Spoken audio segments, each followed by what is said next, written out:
कुछ कहूँ तुम्हारी कृपा, मौत कछु न बसा।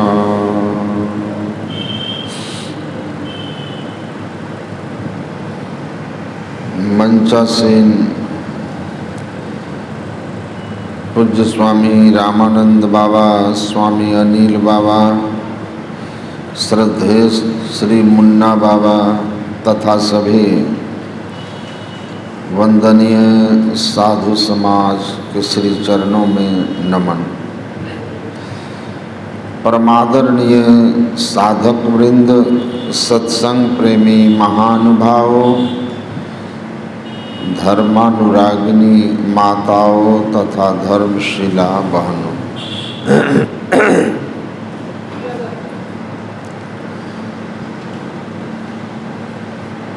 कल मैंने कहा था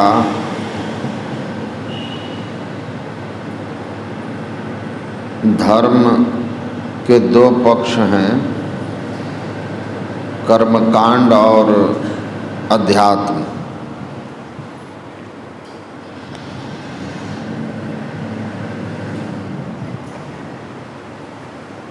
दोनों की अपनी अपनी महिमा है।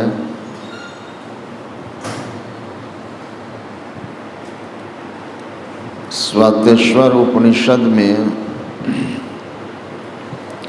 कर्मकांड को स्वर्गादि लोकों की प्राप्ति का साधन बताया है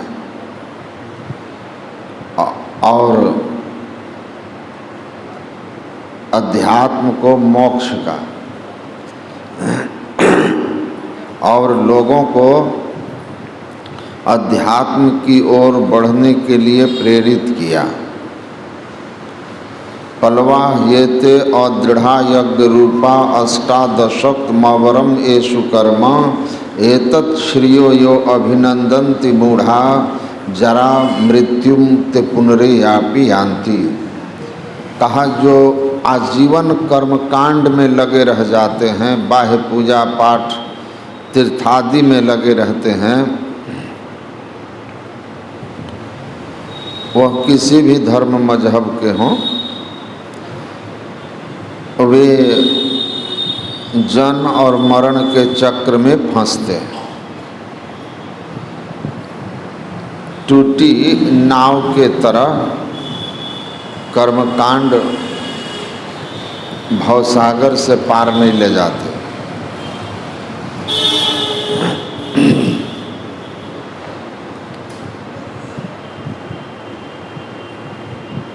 इसलिए वेद व्यास जी महाराज ने भागवत महापुराण में कहने की कृपा की, धर्म स्वनुतिष्ठन्ति पुंसाम विश्वस्य न कथासु यः लोकापवाद यदि रतिम श्रम एव ही केवलम। मतलब जो केवल कर्मकांड में लगे रहते हैं वह अंत में श्रम एव ही केवलम, उनका परिश्रम कोई सार परिणति नहीं लाता। इसीलिए गुरु महाराज ने समझा कर कहा, आहो भक्त सार भगति करो, सार भक्ति की। गंगा या किसी तीर्थ में या किसी धाम में जाना, यह कर्मकांड कहलाता है। लेकिन ईड़ा तिष्ठति वामेन पिंगला दक्षिणेन तु तयोर मध्यम वरम स्थानम यस्तम वेद सवेदवित। ईड़ा भगवती गंगा पिंगला यमुना नदी ईड़ा पिंगलयोर मध्य सुषुम्ना च सरस्वती। त्रिवेणी संगमो यत्र तीर्थराजः स उच्यते तत्र स्नानम प्रकुर्वीतः सर्व पापः प्रमुच्यते। लेकिन अपने अंदर के गंगा जमुना सरस्वती के संगम सुषुम्ना में डुबकी लगाना अध्यात्म है। उस तीर्थ में डुबकी लगाने से पुण्य होगा, इस तीर्थ में डुबकी लगाने से मोक्ष होगा। मोक्ष होगा।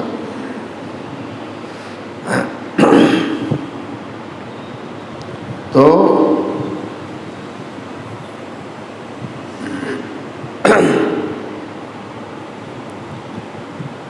हम अध्यात्म के संबंध में सुन रहे हैं। गुरु महाराज के बनाए हुए विधान में सबसे ऊपर लिखा हुआ है संत मत एक आध्यात्मिक मत है। सब कुछ घर में ही बाहर नाही, बाहर टोले सो भरम भुलाही।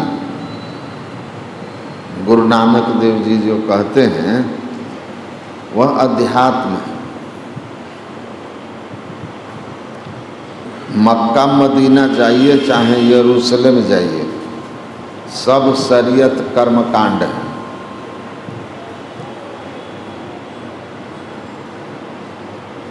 तो अध्यात्म को समझना है।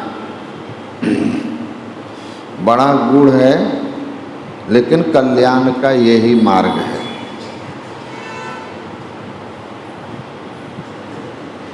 ऋषि कहते हैं कि जिस संसार में तुम हो, यह संसार कैसा है? हिंसादि निद्रा भय सरीसृपम हिंसादि तरंग तृष्णावर्तम दारपंकम संसार वार्धि तरतुम। संसार सागर है, एक ऐसा सागर जिसमें बड़े हिंसक जीव रहते हैं। नींद भय ये बड़े खतरनाक जीव हैं। हिंसा आदि तरंग हैं, तृष्णा भंवर है, स्त्री पुरुष एक दूसरे के लिए पंख हैं, दलदल हैं।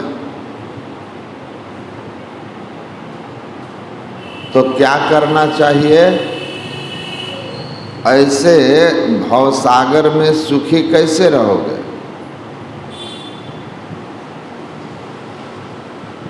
तो संत लोग कहते हैं जनी लिपटोरे प्यारे जग पर देसवा सुख कछु हमाना है।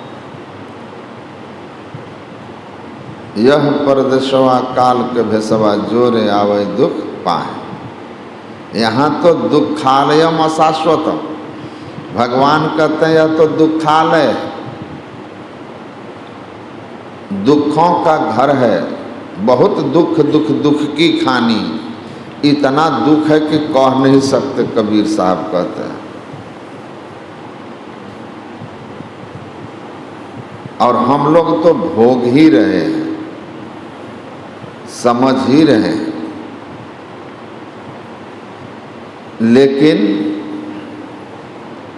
निकलने का रास्ता नहीं जानते। संसार से कैसे निकले, सुख में कैसे जाएं? तो सुख में जाने का और दुख से बचने का उपाय धर्म ग्रंथ में संतों ने इसकी पूरी खोज की, पूरी खोज की सुख शांति का, और उसका ज्ञान दिया। कहते हैं कहीं बाहर जाने की जरूरत नहीं है। मैं अपने कुछ महात्मा साथियों के साथ 40 दिन पैदल हिमालय घूमा था। 40 दिन, रोज 20-22 किलोमीटर चलते थे ध्यान भजन करते हुए। तो एक जगह एक बिच्छू घास है, वह बिच्छू घास एक साथी को सट गया न जानने के कारण। तो बड़ा लहर हो रहा था, बड़ा परेशान था, बहुत परेशान रहे हम लोग। बाद में किसी ने बताया, वो तो अपने शांत हो गया, उसका कुछ घंटा परेशान करके। बाद में जब हम लोगों ने इस बात की चर्चा की तो एक आदमी ने कहा, अरे वो जो पौधा है ना बिच्छू घास, उसके स्पर्श होने पर कोई दवाई काम नहीं करता, बड़ा बिच्छू के तरह, डंक के तरह जहरीला होता है, वो कष्ट देता है, तो क्या करना चाहिए?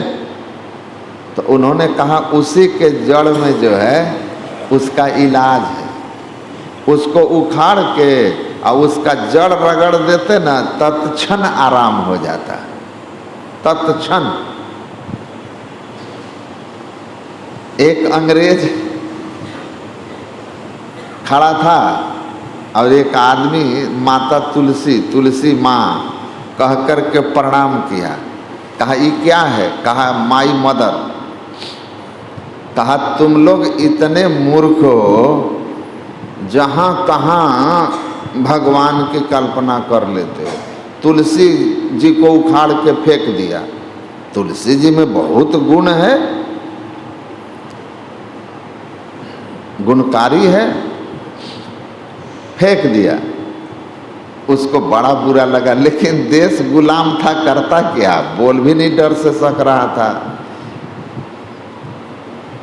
कुछ देर के बाद चलते चलते उसको वही बिच्छू घास दिखा। तो बुद्धिमान आदमी क्या करे, बिच्छू घास को प्रणाम किया। अंग्रेज ने कहा ये क्या है? कहा माई फादर। तो अब फादर को भी उखाड़ के फेंक रहा है। जैसे फादर को पकड़ा ऐसा डंक मारा कि अंग्रेज लगा चिल्लाने। तो कहा रे फादर तो तुम्हारा बहुत डेंजरस है। कहा माँ को ममता होती है, बाप को थोड़े होता है। तो बिच्छू घास जो है बड़ा खतरनाक होता है, उसके जड़ में ही उसका इलाज है। संत लोग कहते हैं यह संसार तुमको दुख देता है। दैहिक दैविक भौतिक ताप कब होता है? गुरु महाराज कहते हैं शरीर में रहोगे तो दैहिक ताप आएगा, दैविक ताप आएगा, भौतिक ताप आएगा, मानसिक ताप आएगा। अब परमात्मा ने जिस देह में रह कर के हम लोग नाना प्रकार के कष्ट भोगते हैं, परमात्मा उसी देह में रास्ता बना दिए हैं, उसी देह में राह बना दिए, मोक्ष का द्वार लगा दिए हैं। इसीलिए ऋषि कहते हैं यह ऐसा दुखालय संसार है, पर इस दुखालय संसार से बाहर निकलने के लिए सूक्ष्म मार्ग अवलंबन, सूक्ष्म मार्ग का सहारा लीजिए। और ये सूक्ष्म मार्ग परमात्मा कृत है, साधन धाम मोक्ष कर द्वारा। लेकिन इस सूक्ष्म मार्ग का ज्ञान बिना संत के जान ही नहीं सकते। पहले तो बिना संत के आप जप करना नहीं जान सकते, जपने का भी तरीका नहीं मालूम।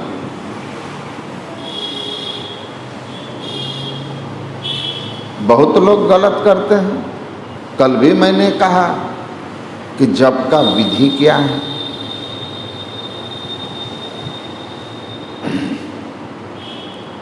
तो मध्य में वृत्ति को रख करके, दृष्टि को रख करके मंत्र जपना है। और तब फिर जो लगन से जप करेंगे और सामने दृष्टि ठीक ठीक रख करके, तो उनको जपते जपते ही रूप आ जाता है। अगर नहीं आया, मन स्थिर हो गया, चित्त में सुखानुभूति होने लगी, तो भी जप छोड़ करके मानस रूप देखने का यत्न करना चाहिए। अभ्यास बढ़ जाने पर इतना सहज हो जाता है कि आंख बंद करेंगे एक बार मंत्र बोलेंगे और सहजता से रूप सामने आ जाएगा। जैसा कि तुलसीदास ने कहा है, समुझत सरिस नाम अरुनामी, प्रीति परस्पर प्रभु अनुगामी।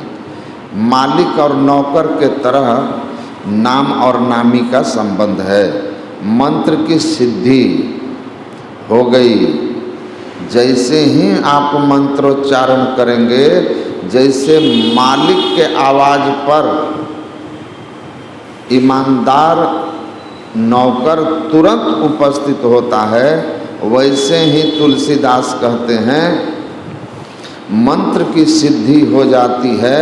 तो जैसे ही श्रद्धावंत होकर के भक्त अपने इष्ट का नाम लेता है, गुरु का मंत्र ले पुकारता है, तत्क्षण उनके सामने वो रूप प्रकट हो जाता है। एक आगे चलकर होता है, ये सच्चाई है।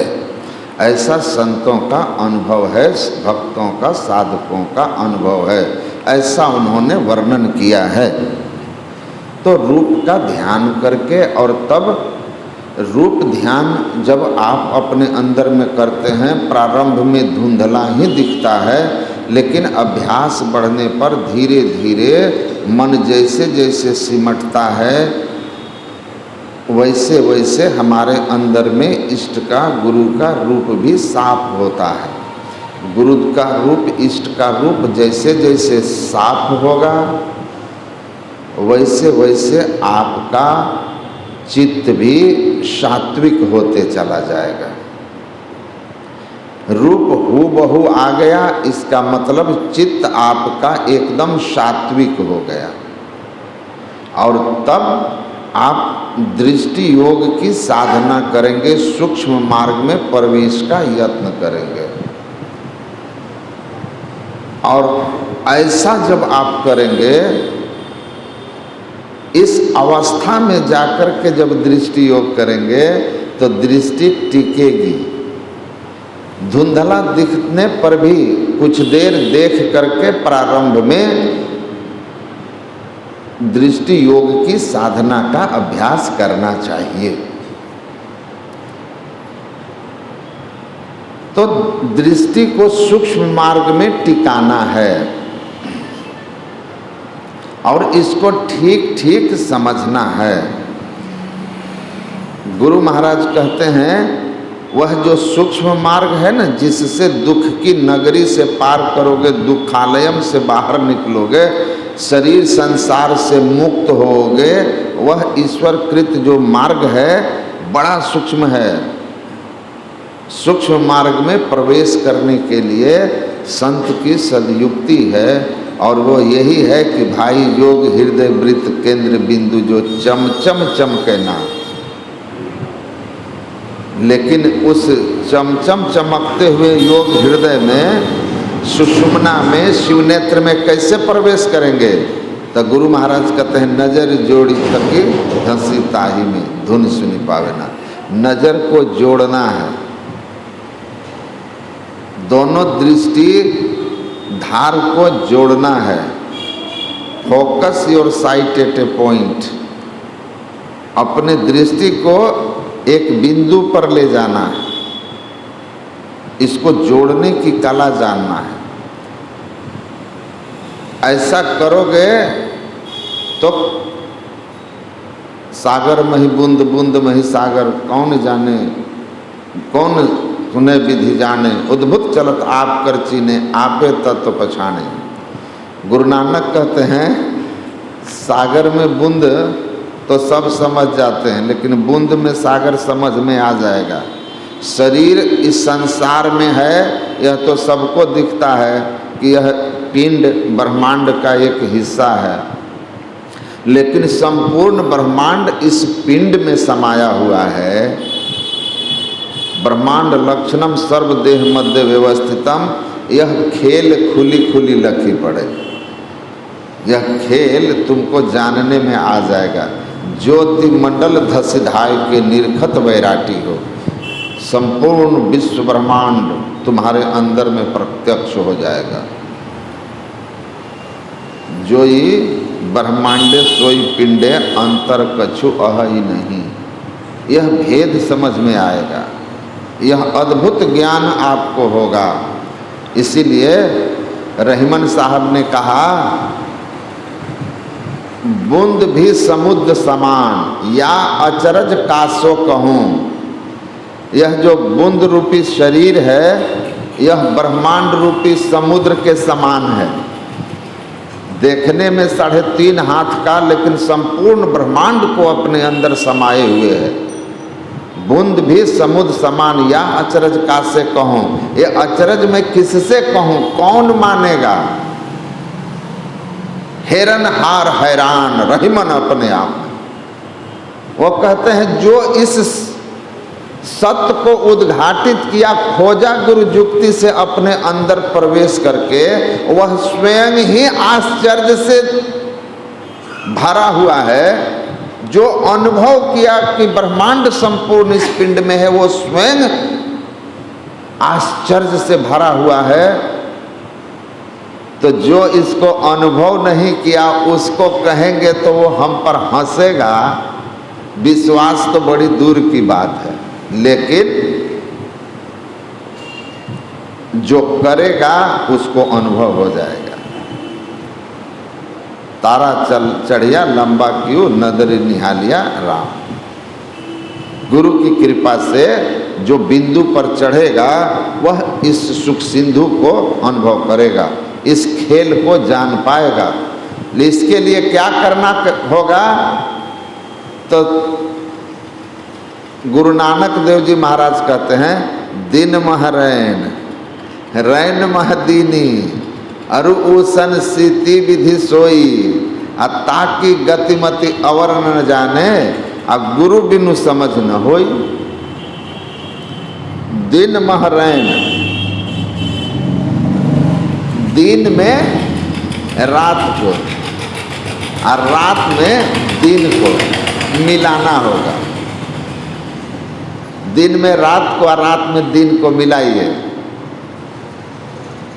गुरु नानक देव जी महाराज कहते हैं, और तुलसीदास कहते हैं, तुलसी कबहू ना मिले रवि रजनी एक ठाम। सूर्य रहेंगे तो रात नहीं होगी, और रात होगी तो सूर्य नहीं होंगे। दोनों एक साथ नहीं होंगे भाई, दिन और रात। और गोस्वामी जी कहते हैं, जब तक दिन और रात एक नहीं करोगे तब तक ये सागर में ही बूंद का खेल नहीं जान पाओगे, तब तक सूक्ष्म मार्ग में प्रवेश नहीं कर पाओगे। नानक मुक्ति द्वारा अति नीका नाना होई सो जाई। मुक्ति का द्वार बहुत नीका, बहुत सूक्ष्म है। जो नाना मतलब एकदम छोटा, नानक नन्हा हो रहो, अपने मन को एकदम महीन कर लेगा, वही उसमें प्रवेश करेगा। इसके लिए दिन में रात और रात में दिन घुसाना है। अगर किसी आम आदमी को कहिए तो कहेगा क्या कि दो ही महात्मा सब पागले हैं, जो मन सो बोल देता है। लेकिन संत लोग कहते हैं इसको ठीक ठीक समझो। अरु संस्थिति विधि सोई, ताकि गतिमति अवर न जाने, गुरु बिनु समझ न होई। वेद में भी एक मंत्र ऐसा ही है, ओम सीता सीता सीता सीते यत्र संगमे तत्रा पुलतास्व दिवमुत्पतंती एवे तनवम विसृजन्ति धीरास्ते जनासो अमृतत्वम भजन्ते। वेद के ऋषि कह रहे हैं, सुनो, जहाँ शीत और अशीत नदियों का संगम है, अरु ऊसन सीति विधि सोई। धीर पुरुष वहीं शीत अशीत नदियों के संगम पर भजन करते हैं, ध्यान करते हैं। अमृतत्वम भजन्ते, अमर तत्व परमात्मा का भजन करते हैं। कहाँ? शीत अशीत नदियों के संगम पर। तो ये शीत अशीत नदी का संगम कहाँ है? जहाँ पर भजन करते हैं। गुरु नानक कहते हैं अरु उसन स्थिति विधि सोई। यही तो अध्यात्म है। अध्यात्म मतलब शरीर, आत्मा, परमात्मा संबंधी ज्ञान। तो कैसे शीत अशीत क्या है, दिन और रात क्या है? गुरु महाराज भी कहते हैं चांद सूर घर एक के लावे, सूर चंद घर एक के लावे, सन्मुख दृष्टि जमाई। अब ब्रह्म ज्योति को करो उजेरो, अंधकार मिट जाई, संगम पर संध्या करो नित भाई। सूर चंद घर एक के लावे, सूर मने सूर्य और चंद्रमा। कहते चंद्रमा और सूर्य को एक ही घर में ले आओ, तब ब्रह्म ज्योति उदित होगा। चंद्रमा और सूर्य एक साथ आएंगे तो ये बाहर की बात नहीं है। सुषुम्नायाम चंद्र सूर्यो लयोगतम। ऋषि कहते हैं सुषुम्ना में चंद्र और सूर्य दोनों लय हो जाते हैं, दोनों को ले आओ। तो ये बाईं जो दृष्टि और दाईं दृष्टि धार है क्रमशः, इसको गंगा और यमुना नदी कहा गया है, इसको सूर्य नाड़ी और चंद्र नाड़ी कहा गया है। तो सूर्य चंद्र घर एक पे लाओ का मतलब सूर्य नाड़ी और चंद्र नाड़ी, ईड़ा और पिंगला दोनों को, बाईं दाईं दृष्टि धारों को क्रम से चंद्र नाड़ी सूर्य नाड़ी कहा गया है। सूर्य होता है दिन में और चंद्रमा रात में, इसीलिए सूर्य नाड़ी चंद्र नाड़ी को एक करो तो सुषुम्ना खुल जाएगा। उसी को दिन मह रैन रैन मह दीनी, इसी का मतलब है दिन को मतलब दिन सूर्य, सूर्य नाड़ी और चंद्र नाड़ी को एक कीजिए। शीत और उष्ण नाड़ी इसी को कहा गया। सूरज गर्म होता है, दिन गर्म होता है, इसीलिए सूर्य नाड़ी पिंगला को गर्म भी दिन भी कहा गया, उष्ण नाड़ी भी कहा गया क्योंकि गर्म होता है सूर्य, और पिंगला को शीत नाड़ी रात्रि चंद्रमा इसलिए कहा गया क्योंकि चंद्रमा जो है रात्रि में उदित होता है, शीतल होता है, इसीलिए शीत और उष्ण इसको कहा गया है। एक एक घर लाओ, दोनों को एक घर में लाना है, सुषुम्ना में केंद्रित करना है। बिनु गुरु नानक देव कहते हैं कि यह ज्ञान जो है ना गुरु बिनु समझ न होए। ये बिना संत सदगुरु के यह भेद आप नहीं जान सकते। तो चंद्र और सूर्य नाड़ी को, ईड़ा और पिंगला को एक कीजिए। एक करने के लिए गुरु की युक्ति है, बड़ा सहज है, कोई कठिनाई नहीं। सहजता से बैठिए, सीधा होकर आंखें बंद कीजिए, पलक पर कोई जोर न हो देते हुए सीधा देखने की युक्ति से देखिए। एक टक लेवे ताक सोई है पीव की प्यारी, एक टक देखना है, बस देखना है, सीधा सीधा देखना है। ख्याल किसी इधर उधर जाए उसको हटा करके बार बार दृष्टि को सामने रखना है। सिमटी हुई निगाह से आप अपने सामने देखिए, मन में कोई ख्याल आए हटाते जाइए। ऐसा करने से मन जितना चिंतन रहित होगा, दृष्टि उतनी ही सिमटती जाएगी। करते करते दृष्टि सिमट करके आपस में एक हो जाएगी। ये शीत नाड़ी, उष्ण नाड़ी, ईड़ा पिंगला, सूर्य चंद्र नाड़ी दोनों सुषुम्ना में मिल जाएंगे। यही चांद सूर्य को एक घर में लाना, सन्मुख दृष्टि जमाई, दृष्टि को सामने जमाना है। अब ब्रह्म ज्योति को करो उजेरो, ब्रह्म ज्योति प्रकट हो जाएगा, अंधकार मिट जाई, सामने का अंधेरा समाप्त हो जाएगा और अंतर प्रवेश करेंगे, दिव्य दृष्टि खुल जाएगी। तब अंतर धस के देख तमाशा, भुवन का हैरान हैरान रहीमन अपने आप में, तब संपूर्ण ब्रह्मांड आपको अपने अंदर में दिखने लगेगा। अभ्यास करेंगे तो हो जाएगा। गुरु महाराज का प्रवचन अभी थोड़ी सा देखे, उसमें गुरु महाराज कहते हैं कहने में बड़ा सुगम है, करने में कठिन है। लेकिन काम कितना भी कठिन हो वह करने वाले को करते करते सहज हो जाता है। अब बाद में अभ्यास जब अच्छी तरह बन जाता है तो कठिन से कठिन काम में जो अभ्यस्त हो जाते हैं उनके लिए एकदम सहज हो जाता है। तो प्रारंभ में बहुत कठिनाई भले महसूस हो, लेकिन करते करते यह सहज हो जाता है। तो जप को ठीक ठीक समझिए, मानस ध्यान को ठीक ठीक समझिए, दृष्टि योग को ठीक ठीक समझिए, सदाचार में रहिए और अभ्यास गुरु महाराज के अनुशासन में नियमित कीजिए, तो कुछ न कुछ आपको रोज इनकम होगा, कमाई होगी, आपके संस्कार बढ़ेंगे, आध्यात्मिक पूंजी बढ़ेगी और एक दिन गुरु महाराज की कृपा से देखेंगे कि कुछ नहीं हो रहा, कुछ नहीं हो रहा, कुछ नहीं हो रहा, पर लगे रहिएगा तो एक दिन अनायास देखिएगा कि बहुत कुछ होने लगा है, बहुत कुछ होने लगा है। तो एकदम संशय को त्याग करके सतगुरु करुण कर तर ठहर, सतगुरु की कृपा छाया में रहकर अभ्यास करते रहना है।